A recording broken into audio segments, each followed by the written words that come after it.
I cheated on my husband, and now he won't talk to me and want a divorce. What do I do to win him back? I'm 31 years old, and I'm in a situation I never imagined I'd find myself in. I'm not used to sharing my feelings publicly, but right now, I'm completely lost and need advice from people who don't know me. I'm really new to Reddit, and I know this post might be all over the place in terms of format and length, but I hope some of you can help me figure out what to do next. I don't even know where to start. I'm sure I'll get judged for what I've done, and maybe I deserve it, but I genuinely just want to know how to move forward and whether there's any chance of fixing this mess. My husband, 33M, and I have been together for 8 years and married for 6. We share a beautiful 4-year-old son, and up until 6 months ago, everything in our marriage was great. We were genuinely happy, enjoying life as a family, and I never imagined that anything could tear us apart. But here I am now, in a situation that feels completely hopeless, with no idea how to turn things around. 6 months ago, I made the biggest mistake of my life. I cheated on my husband. The affair was with my ex from college. I had no intention of it going that far when he reached out to me after years of no contact. He was just a person I once knew, and I convinced myself it would be harmless to meet up for old times' sake. But that catching up turned into something far worse. The affair lasted 4 months. I don't know what came over me, but I found myself involved with him in ways I never should have. We met regularly, sometimes at my house, sometimes at my husband's place when he was out, and sometimes in hotels. My ex was also married with kids, and looking back, I can't believe I allowed it to happen. It wasn't just an emotional mistake, it was a full-on betrayal. And the worst part was that I didn't even stop it when I realized how deep I was into it. I kept telling myself that it would end soon, that I could pull myself away, but I didn't. As the affair went on, I began to pull away from my husband. I could feel myself becoming more distant, but I didn't know how to stop. He started noticing. He's an incredibly smart and perceptive person, and he could tell something was off. At first, I tried to downplay it, but eventually, he confronted me. One night, he asked me outright if I was cheating on him. I immediately denied it. I don't know why, but I said no, even though I knew it wasn't true. He didn't believe me. He looked at me, straight in the eyes, and said, "I know something's not right. I don't have proof, but if I find out that you're lying to me, we're done." No questions asked. That moment was a wake-up call. I had been given a choice. Either I come clean and try to fix things, or I risk losing everything. He wasn't being harsh, but he was serious. And I knew deep down that if I didn't stop this affair right then and there, I'd be making the biggest mistake of my life. So I ended things with my ex immediately, without hesitation. Afterward, I tried to make things right with my husband. I worked hard to become a better wife, a better mother, and a better partner. I could see the hurt in his eyes, and I knew I had betrayed his trust. I felt guilty, ashamed, and I wanted to do everything I could to prove to him that I could be the person he married. I started taking initiative more in our relationship, trying to be more affectionate, helping around the house, and being more involved with our son. I even tried to rekindle the intimacy in our marriage, which had faded during the affair. It felt like I was doing everything I could to make up for the mess I had created. For a while, my husband was cold and distant. I understood why. I had broken his trust, and it wasn't something that could be fixed overnight. But after some time, things started to go back to normal. He began to warm up to me again.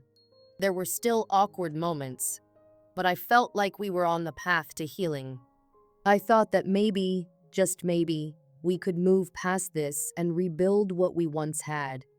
Then, out of nowhere, my ex contacted me again. This time, I told him, without a doubt, that it was over. I made it clear that I wanted nothing more to do with him and that I was fully committed to my marriage. But my ex pushed harder. He said that he just wanted us to meet one last time. He said that he needed closure, and part of me felt guilty for cutting him out completely. I don't know why, but I agreed to meet him. I convinced myself that this would be the last time, and then it would be over for good. We agreed to meet at a hotel 2 hours away from where I live. Looking back, I realize how reckless and foolish that decision was. But in the moment, I was only thinking about myself. I wanted to experience the thrill of being with him one last time, and I told myself I'd end it afterward. Of course, things didn't go as planned. After we were done, I received a text from my husband that turned my world upside down. It read, "I know who you're with and what you're doing. We're done. Don't bother coming back home. I've transferred half of our savings into your account. Have a good life." I was paralyzed with shock. I couldn't believe what I was reading. I tried calling him. I tried texting him, but he had blocked me on everything. Eventually, he unblocked my phone number, but only to talk about our son. He told me that everything else would go through his lawyer. I decided to go home the next day, but when I arrived, neither my husband nor my son were there. My heart sank. I texted him, but he only responded with details about our son's custody. He told me that we would each have him for a week at a time, and that was all. No conversation, no explanation, nothing. I was in absolute despair. How could he be so cold and indifferent? I know I deserved it, but I never imagined he would act this way. I thought that maybe, just maybe, he would want to talk things through, to yell at me, to at least express some emotion. But there was nothing. It felt like he had completely shut me out of his life, and I was left to pick up the pieces of my own. The next week, I received divorce papers. I couldn't believe it. He was taking everything to the extreme, without even giving me a chance to explain myself, without giving me the chance to apologize, without even talking about what happened. It felt like my entire life was falling apart, and there was no way to fix it. I haven't even read the divorce papers yet, and I haven't hired a lawyer. Everything feels like it's moving so fast, and I can't keep up. I can't believe that this is how it's ending. I know I messed up. I know I cheated, and I take full responsibility for that. But his reaction feels so final, so extreme, and I can't help but feel like he's shutting me out without any chance for closure, without any chance for me to show him how much I regret what I've done. I sent him a text saying that I would contest the divorce, even if it means putting us in financial ruin. I don't know why I said that. Maybe it's because I'm desperate. Maybe it's because I want him to give me a chance to fix things. But I can't stand the thought of everything ending this way. I feel completely lost. I've been living in a fog for days, trying to figure out what to do. Should I contact the police since he changed the locks on the house and I don't know where he is? Should I try to get him to talk to me? I don't even know if it's worth trying anymore. I just feel like my whole life is slipping away, and I'm not being given a chance to make it right. Please, if anyone has advice on what I should do, I would really appreciate it. I feel like I'm losing everything, and I don't know how to fix it. TLDR, I cheated on my husband, and now he's divorcing me without even giving me a chance to talk or explain. What can I do to try and fix this? Should I even try? Since I was away working for a while, my ex never told me what was going on. Her mom says she didn't want me to worry, especially with my dad's side of the family needing me more at the time. I was doing what I thought was best for everyone. I was away from home, trying to help out, but in the process, I missed out on so much. It wasn't until I got back about a month ago that I found out the truth. Not only did I lose her, my ex, but there were complications when she gave birth. And to make things even more overwhelming, we had a baby boy. It was all so much to process. I didn't know how to feel. I felt like my entire world had shifted under my feet. I'd always imagined things would be different. She and I would eventually get things back on track, and we'd raise our son together. But now, I was left to pick up the pieces on my own. The hardest part is that I can't talk to her about any of this. I wish she had told me sooner, but I get it. She was trying to protect me, or at least that's what her mom said. But I still feel this overwhelming sense of loss, and now I have to process that while also being a father. Her mom mentioned that they've been struggling to manage on their own and need help, which is why they reached out to me once they realized I was back. Of course, I understand that this is my responsibility now. He's my son, and that doesn't change. But still, it's hard not to panic. I'm still in shock over her death, and now I'm here, holding the weight of my son's future on my shoulders. I didn't even get to be there for the first 2 months of his life. My family doesn't even know about him yet. The truth is, I haven't even met him in person yet. All I've seen are pictures from her mom. He's beautiful, but looking at pictures wasn't enough. I'm his father, and I feel so unprepared. I'm scared, sad, and angry at the situation. I don't even know how to explain how I feel. It's like everything is happening all at once, and it's too much to handle. One moment, I'm thinking about the future, and the next, I'm mourning the past, feeling guilty for not being there when she needed me. The most difficult part is the fact that I can't talk to her anymore. It's hard not to imagine how different things would be if she was here with me. I had hoped we'd figure it all out, raise our son together, share those first milestones, and support each other. Now, it's just me, trying to figure it all out alone. I've had to learn everything on the fly, and there's so much pressure to get it right. Her mom has been kind enough to let me stay over for a few days since I got back, which was a huge help. I was terrified to be left alone with my son. Honestly, I didn't know what the hell I was doing.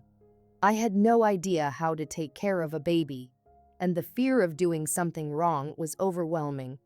But her parents have been so patient, showing me how to change his diapers, feed him, give him a bath, and even how to install the car seat properly. It might sound simple to some, but I had no clue. The first time I tried to install the car seat, I nearly threw it on the floor in frustration. But they didn't laugh at me. They just calmly showed me how to do it right. I stayed at their house for a few days because, honestly, I was scared to be on my own with him. I knew I needed to step up, but I didn't know where to begin. It was one thing to think about being a dad, and another thing entirely to actually be one. I had to adjust to this new reality, and it wasn't easy. They patiently showed me how to take care of him, how to rock him to sleep, how to feed him without making him fussy. Every time he cried, I was overwhelmed. I'd call her mom, and she'd calmly talk me through it. Sometimes I'd even call the pediatrician because I was worried something was wrong. The first night he was with me in my place, I felt a flood of emotions. I had moved all his stuff into my apartment, but it still didn't feel real. It felt like I was pretending to be a father when I was still trying to understand how to be one. That first night, he cried non-stop, and I panicked. I didn't know what was wrong. Was he hungry? Was he uncomfortable? I called her mom several times, asking what I should do. But every time I tried to comfort him, nothing worked. I felt useless. Finally, I just started walking around my apartment, rocking him in my arms. Slowly, he calmed down. Singing to him seemed to help, though it was more for me than him at that point. I was a wreck. It was one of those moments where everything hits you at once. The enormity of what's happened, the weight of the responsibility, the love you feel for this little human. and the sadness of not having his mom there with you. I hadn't realized how much I missed her until I was standing there, holding our son, and it hit me that she wouldn't be there to share this with me. Eventually, he calmed down, and I felt a little better. But I knew this was only the beginning. Every day is a new challenge. The crying, the feeding, the sleepless nights. It's exhausting, physically and emotionally. I'm taking time off work again, so I can be with him full time. I'm doing my best to adjust, but the truth is, I'm still figuring it all out. I'm still a bit scared, and I don't know if I'm doing everything right. But what I do know is that when I'm holding him, it feels like everything else fades away. I'm slowly starting to find my rhythm. He's starting to recognize me, and it's the most beautiful thing. When he smiles at me, it melts my heart. His little sneezes, his soft coos, the way his eyes lock onto mine, it all makes me fall in love with him more every day. He's still so small, so fragile, but he's my son, and I'm learning how to be the best dad I can be. It's been almost 2 weeks now, and I've had a chance to introduce him to the rest of my family over Zoom. My mom came over to see him, and she's already offering to help out with babysitting once I go back to work in a few months. That's one less thing to worry about. But there's one thing I can't stop thinking about. I wish my dad had gotten the chance to meet him. I know they would have been best friends, and my dad would have spoiled him rotten. I can't help but feel this deep ache in my chest, thinking about all the things my dad will never get to experience with him. When her parents gave me the birth certificate, I found out that my ex had wanted our son's middle name to be after my dad. That was such a beautiful surprise. She knew how much my dad meant to me, and now my son carries his name. I don't know if my ex planned it that way, but it felt like a gift, like she knew I'd need something to hold on to. As I continue adjusting to this new life, I find myself constantly thinking about my dad's influence on me. I want to be the kind of father he was. I want to give my son everything I had growing up. I want to be there for him in the way my dad was there for me. I know I won't be perfect, but I'm going to give it my all. It's not easy. There are days when I feel overwhelmed, when I'm exhausted and questioning whether I'm doing the right thing. But every time I look at my son, I know that this is my responsibility now, and I will rise to the challenge. He makes it worth it. I want to give him the best life I can, just like my dad did for me. And no matter how hard it gets, I'm going to do whatever it takes to be the father he deserves.